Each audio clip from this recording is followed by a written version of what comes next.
Lewis University recently made its decision to switch from having security guards to hiring actual police officers here on campus. Having actual police officers on campus is a big change for Lewis students who were used to having security officers. Luckily, the reaction from students is mainly positive. I'm kind of glad that we have the police force now. It makes me feel safer. I know they always seem to be around. They patrol the areas a little bit more, but I guess I just feel happy having them around. I think having the police on campus is a great thing because if something were to happen on campus, the reaction time would probably be better because they get here faster than the Romeoville police or the Joliet or Lockport police. So definitely it's a good thing. The chief officer of Lewis's new police department, Michael Zagadlo, gives us more insight on the advantages of having a police force on campus.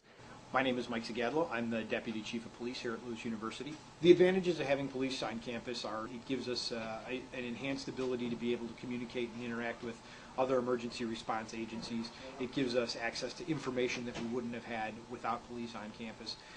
It allows us to be equipped to respond to different types of emergencies with better trained personnel, better equipped personnel.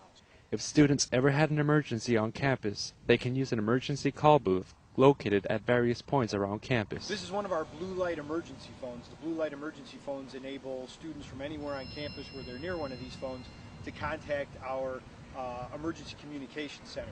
And that's simply done by pushing the red button anytime you approach an emergency phone. You can do this if you're in need of an escort, if you're walking late on campus by yourself. If you see something suspicious, if you have something you're concerned about, all you do is you push the red button and wait until you hear the voice of the dispatcher at the communication center.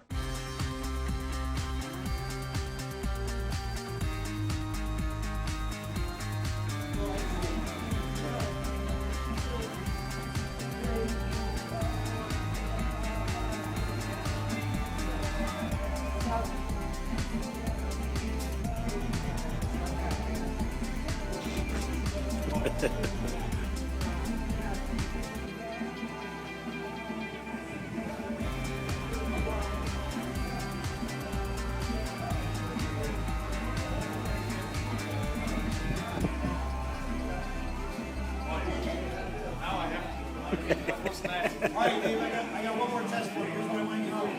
Length up your sleeves like this a little bit. Okay? Spread your feet apart. Put your hands behind your back.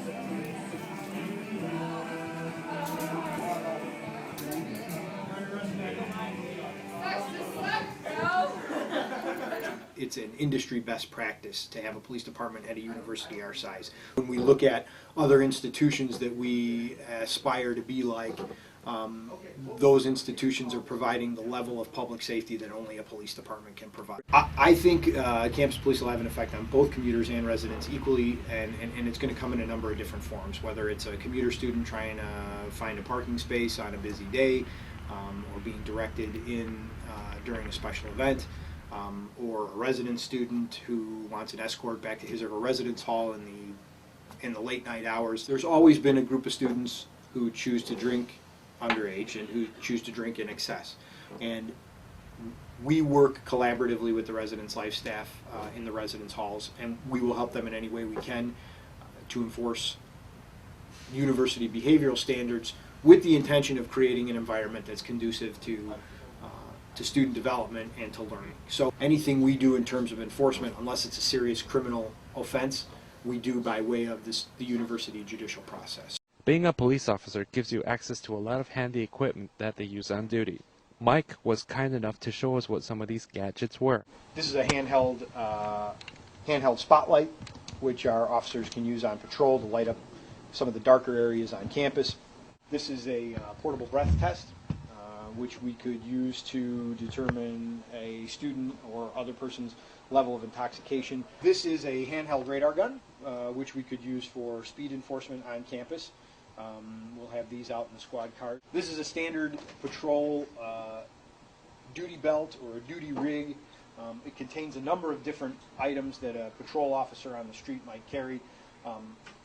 It would have a pair of handcuffs on it, typically a flashlight, an expandable baton, OC spray or pepper spray, and ultimately a firearm. This is a ballistic vest or body armor. As we begin to do our patrol operations, this is obviously an iPad Some of the technology that we're going to be able to utilize in terms of being able to run criminal histories, run license plates and driver's license, we'll be able to do by way of the university's wireless network through iPads, which we'll be utilizing out in the patrol car.